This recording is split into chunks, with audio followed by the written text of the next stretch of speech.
Romance of the Three Kingdoms, Chapter 104. It starts with that ritual, doesn't it? The life-prolonging ritual.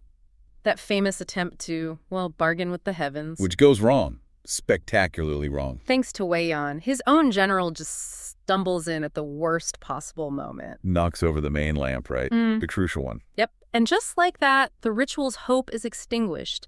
Jiang Wei is furious, ready to execute Wei Yan on the spot. For ruining the last chance. Sacrilege, really. But Kong Ming stops him. And this is key. He just accepts it. Says something like, this is my destiny to end, not Wen Chang's fault. Wow. So no more hoping for miracles. Exactly. The focus snaps instantly from, maybe divine intervention straight back to pure calculated human planning. Destiny failed him, so strategy has to take over. Okay, so destiny's set. But even dying, the military commander in him surfaces immediately. Absolutely. Sima Yi, across the battlefield, he's always watching, always cautious. He senses something might be up. So he sends out a probe, a reconnaissance attack. That's right. Led by Shai Huba, just testing the lines, seeing if there's weakness. And Kong Ming, despite being incredibly ill, the text says vomiting blood. Literally. But his first order isn't to his most trusted lieutenant. No, he tells Wei Yan to handle it, the guy who just ruined his ritual.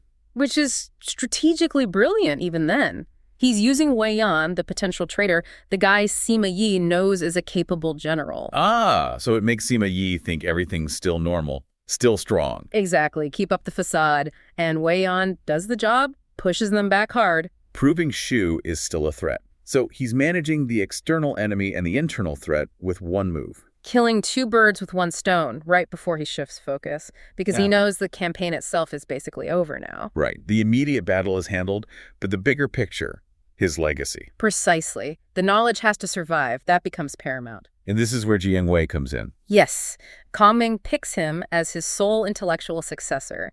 He apparently lamented that nobody else quite had the breadth of understanding required. And we're not just talking about a few scrolls here. This was substantial. Oh, huge. 24 chapters, the source says. His life's work, really. What was in them? Was it all military tactics? Well, some, yes. But that wasn't the main thrust, interestingly. It was heavily focused on governance. Governance, like how to run the state. Exactly. Things called the 8 services, 7 warnings, 6 fears, 5 worries. Principles for administration, for ethical leadership. So he saw building a stable, well-run state as his most important legacy, more than the battles. It seems that way. He was handing over the instruction manual for a sustainable moral government. He knew good bureaucracy would outlast any general. That's a really powerful insight into his priorities at the end. It is, but he didn't totally neglect the hardware either. The inventions. The crossbows. The famous connected crossbow, yes. He passed the diagrams, the blueprints to Jiang Wei. This wasn't just a weapon. It was a core piece of Shu's military tech advantage. Absolutely. Giving it to one trusted person was like handing over the keys to future security, ensuring that edge wasn't lost. Okay, so he's securing the software, the governance principles, and the hardware of the tech. But then he gives Jiang Wei this really specific, kind of chilling warning. Yeah, it's almost prophetic. He points to a specific geographical weakness. Yinping. Yinping, exactly. A treacherous mountainous area. Kong Ming warns Jiang Wei, though treacherous, it will inevitably be lost. He saw it as a future point of failure, even though it was hard to traverse. He understood vulnerability. He's basically telling Jiang Wei, look, you can secure the main roads, but the enemy will eventually find the weak point, the back door, and we aren't set up to hold that forever. It's quite fatalistic. So the knowledge transfer is about the long term. Immediate survival hinges on the retreat, and that means dealing with Wei Yan. The biggest internal threat. Kong Ming knew. The text implies he basically knew Wei Yan was going to cause trouble, maybe even rebel once he was gone. How do you neutralize your own top general while you're on your deathbed, without causing chaos? Cold calculation, pure preemption. First, keep him feeling important. Let him win that skirmish against Shai Huba. Right, keep him busy feeling valued. Then set the traps, secretly. 2 parts to this. Okay. First, he pulls Ma Dai aside, whispers specific instructions. We don't know exactly what, but it's clear Ma Dai has a secret countermission. A contingency plan involving Ma Dai. Got it. Second, and this is classic Kong Ming theater, he gives Yang Yi, the administrator, a sealed brocade pouch, a jinnang. A secret pouch. What was in it? He tells Yang Yi only to open it if and when Wei Yan actually rebels. And he promises the pouch contains the name of the person who will execute Wei Yan. He's literally scripting the counter-coup from his deathbed. That's audacious. It's incredible. He's not just predicting the betrayal, he's assigning the roles to stop it. But the risk. The whole army's safety relies on this intricate deception working. What if Ma Dai fails? What if Yang Yi opens the pouch too early or too late? Huge risks, but necessary. And it all ties into the other big deception, fooling Sima Yi during the retreat itself. Right, because if Sima Yi realizes Kongming is dead, he'll attack immediately. Definitely. So Kongming designs the retreat purely around psychological warfare. Rule number 1, absolute silence about his death. Yang Yi was told no mourning, no public grief. Not a single cry. Keep up appearances at all costs. And then the really strange part, the handling of his body. Ah, yes. The macabre theater, as you called it. He gives very specific instructions. Place the corpse upright in a large shrine, seated. With 7 grains of rice in the mouth and a lamp burning brightly at his feet. Okay, that sounds like superstition, maybe some kind of ritual magic. It was framed that way. The idea was to keep his general star from falling immediately, to make it seem like his spirit was still guarding the army. So it's aimed at Sima Yi's unbeliefs. Sima Yi watched the stars. Deeply. He was known for astrology. If Kongming's star didn't fall, Sima Yi would hesitate. He'd think, wait, maybe he's not dead. Or maybe his spirit is still potent. It buys time. Crucial time for the army to pull back. Exactly. That slow retreat, camp by camp, very orderly, with Jiang Wei commanding the rear guard, it maximizes the value of that bought time. But even Kongming knew Sima Yi might eventually push. Yeah. Right? He had a final bluff ready. The final, maybe the most famous piece of psychological warfare, the wooden statue. The statue, right? If Sima Yi pursues, Yang Yi was instructed, form up the troops for battle, then dramatically push out a chariot. carrying. A life-sized wooden statue of Kongming, carved beforehand, dressed in his command robes. Just roll out a wooden dummy. And Kongming predicted exactly what would happen. Sima Yi, seeing his nemesis suddenly appear, seemingly alive and ready for battle. Would panic. Assume the reports of his death were a trick. And flee, which is exactly what happened, according to the story. Leading to that famous line. A dead Zhuge scares away a living Sima. It worked. It shows his reputation. His psychological hold over his rival was itself a weapon. Okay, we've covered the intricate plans, the deception. But let's just take a moment for the man himself, his very last hours. Yeah, moving from the grand strategist back to the human being, there's a really poignant moment described. The final tour. Yes. He asks to be carried in a small cart. He wants to see his camps, his army, one last time. It's incredibly sad. The text says he felt the autumn chill. Looked over everything he'd built, the army he'd led for so long. He just says, never again will I face the enemy in battle. Alas, the end is here. It's a rare flash of raw emotion from someone known for, almost superhuman control. And that personal moment seems to lead straight into his final political act. His last memorial to the Emperor Lushan, his final will, essentially. And it contains advice, right? Yeah. Standard stuff about being a good ruler. Well, yes, but important. Seek purity of heart, be frugal, love the people, promote the good officials, reject the corrupt ones. It's him setting the moral compass for whoever comes next. But the most striking part of that memorial, for me at least, is the detail about his personal finances. Ah, yes. That's crucial. Why right at the end does he list his property? Exactly. Fate of the kingdom hanging in the balance, and he's talking about mulberry trees. He lists it all. 800 mulberry trees, 15 king of, quote, thin land. Pretty modest for a chancellor. And he stresses that when he dies, there'll be nothing extra. No surplus silk inside, no leftover wealth outside. This wasn't just personal justification. It was a massive political statement. How so? It was about integrity, setting the ultimate ethical standard. He was proving beyond any doubt that he hadn't profited from his immense power. So his successors could point to him as the example. Lead with that same morality. Precisely. He secured his moral legacy to ensure his intellectual legacy, all those writings on good governance, would actually be trusted and followed. His honesty was a political tool. That makes so much sense. His personal integrity underpins the whole structure he's leaving behind. And right as he's finishing this, solidifying his moral authority. The official, Mi Fu, rushes back in. He'd been sent to the capital and returned. Realizing he forgot the most critical question. The succession. Who takes over after Kongming? Yes. And Kongming, literally in his final breaths, manages to answer. Partially. He names the first successor. Jiang Wan, known as Jiang Gongyan, a civilian and administrator, seen as steady, reliable. Okay. And the second? Fei Yi, Fei Wenwei, another skilled administrator, good at diplomacy too. So, two administrators back to back. Interesting choice.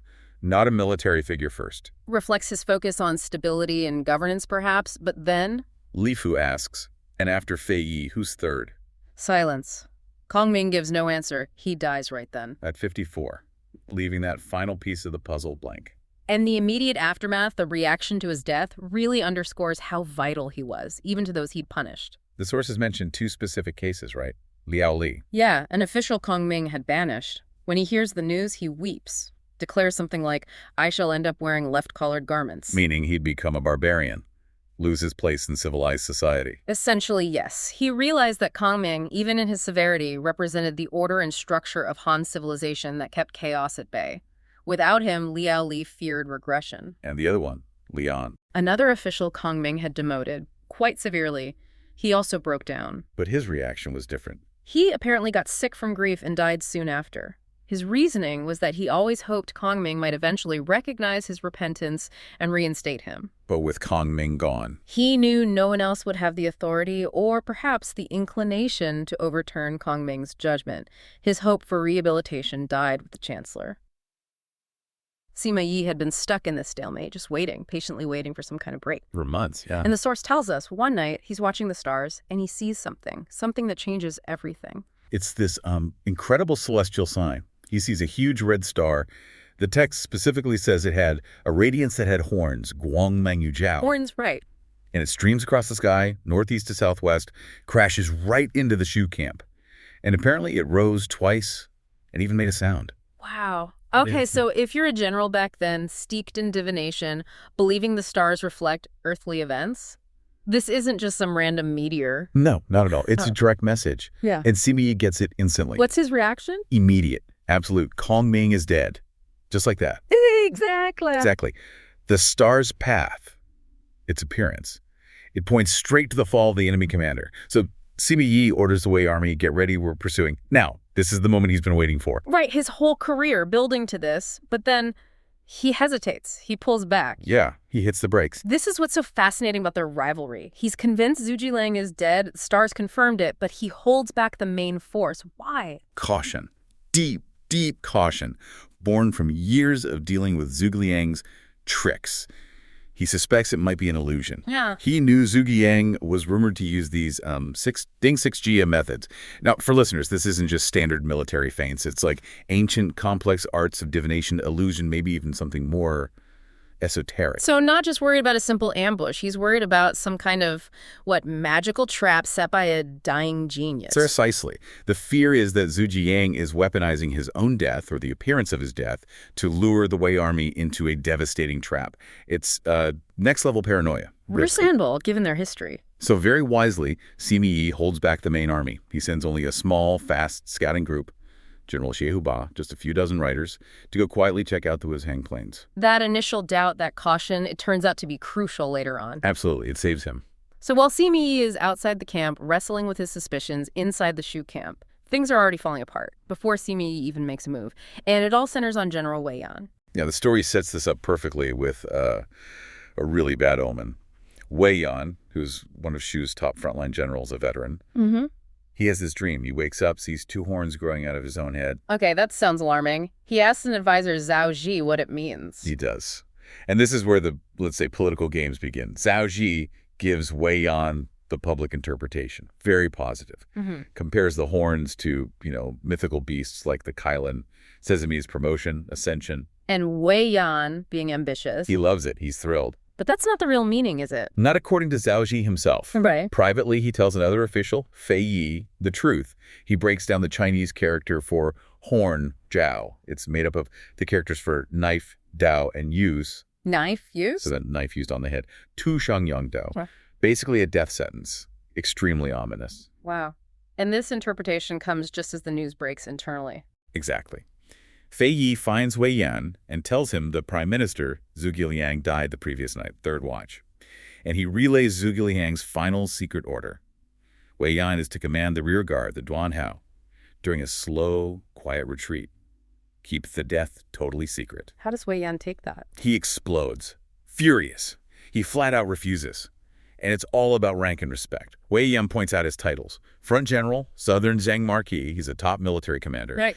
He refuses point blank to take orders from Yang Yi, who he dismisses as just a mere clerk, a changshi, an administrator, someone who pushes paper, not troops. So he sees it as an insult. He thinks he should be leading the attack, maybe finish off Sima Yi, not handling logistics for a retreat and a funeral. Precisely. And this defiance, it confirms Zhuge Liang's final fear. The prime minister had apparently anticipated this exact problem. He left secret instructions for Yang Yi. He did. Zhuge Liang had warned Yang Yi that Wei Yan was prone to treachery by UEC, that he harbored, let's say, alternative ambitions.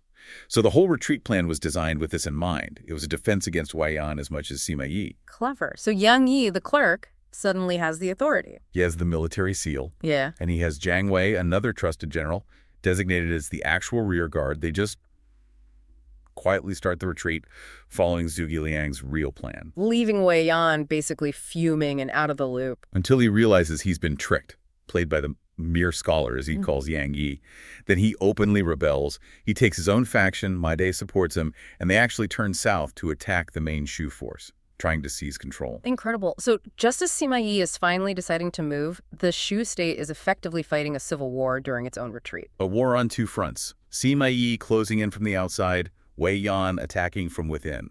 It's chaos. Okay, so the stage is set for this incredible final act. Back in the Wei camp, Xiahou Ba returns. What's the news? He confirms it. The Shu camp is empty. Abandoned. That's it for Sima Yi's caution. He's convinced now. 100%. Kong Ming is truly dead. Kong Ming Jianxi maybe feeling a bit sheepish about hesitating before. Yeah, probably. He throws caution completely to the wind, personally leads the pursuit, takes his sons, Sima Shi and Sima Zhao, with him. This is his chance to crush the retreating Shu army before they can escape back to safety. He pushes his forces hard, chasing them. They see the Shu columns moving slowly ahead. They're gaining on them, rushing out of the abandoned camp, down towards the foothills, and then it happens. The trap springs. Terror. Pure psychological terror. Suddenly a cannon fires. A massive explosion echoes. The Shu banners ahead, they whip around, and the main flag unfurls, bearing that dreaded title. I'm Prime Minister Wuxia Marquis Zhuge Liang. Yes, the ultimate symbol of his authority. And there, sitting in that famous four-wheeled carriage, is the man himself. Zhuge Liang, or the image of him. The image, perfectly crafted. The silk turban, the feather fan, the crane cloak, Longjin Yushan, He Chang Zhou Tao, everything Sima Yi knew and feared. The master of illusion. And Sima Yi. He just breaks, completely loses it, screams, Kong Ming is still alive, I've fallen into his trap. The fear is that powerful. Overwhelming, it triggers instant panic. He orders a full retreat, not strategic, just run.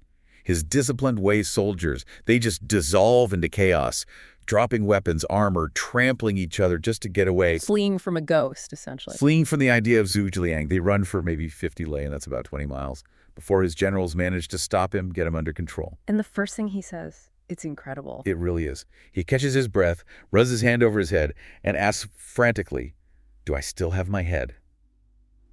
Were you too few? Wow. Do I still have my head? That one question tells you everything. It's the ultimate admission of psychological defeat. He wasn't just scared of losing a battle. He was utterly convinced this was a personal trap designed specifically to kill or capture him. Zhuge Liang wasn't just a tactical opponent. He induced existential dread. Exactly. That's the level of terror Zhuge Liang weaponized, even in death. And what's fascinating is the fear doesn't just vanish when he finds out the truth, does it? Not immediately. It takes days. Local villagers eventually tell Sima Yi's men, yeah, the Shu army retreated, but there was loud mourning, white flags everywhere. Kong Ming was definitely dead. And the figure in the carriage. A wooden statue, a muren, carved to look exactly like him. A final, brilliant deception. What does Sima Yi say then? He just sighs, full of this grudging respect. I could predict his life, but not his death. And that leads directly to that famous saying, doesn't it? Instantly. A dead Zhuge could chase away a living Sima Yi. Zhuge Ningzu Shang Zonda. Zhuge being Sima Yi's style name. It perfectly captures the event. Zhuge won his last battle after he died. That proverb really cemented his legendary status. And Sima Yi's admiration continues. He gives up the chase near Red Bank Slope. He goes back and actually studies the layout of Zhuge abandoned camps. What does he find? Order. Method. Zhengjing Yufo, he says, regular and methodological. Even in retreat, the planning was immaculate, and he praises him openly. This is truly a unique talent under heaven. Shitian Shieki Kaye. High praise from your greatest rival. So Sima Yi secures the region, heads back to Chang'an, knowing his biggest adversary is gone for good. Meanwhile, the Shu army, they finally make it towards the pass. Yes, led by Yang Yi and Jiang Wei. They can finally drop the secrecy. They hold the official mourning ceremonies. The grief is immense. The text even mentions soldiers literally crying themselves to death. Unbelievable grief. And they're exhausted, and they've lost their leader. They just survived Wei Yan's mutiny. And now they have to retreat through the final, most dangerous part, the stack path. The Zangadaoku. You have to picture this. It's a narrow, winding road built on wooden planks bolted into the cliff faces. Treacherous. A total choke point. The worst place to be ambushed. Exactly, and that's right where the source leaves us. They enter this path, and suddenly, fire ahead, shouting. An unknown force is blocking their only way out, their escape route back to Shu territory. What a cliffhanger.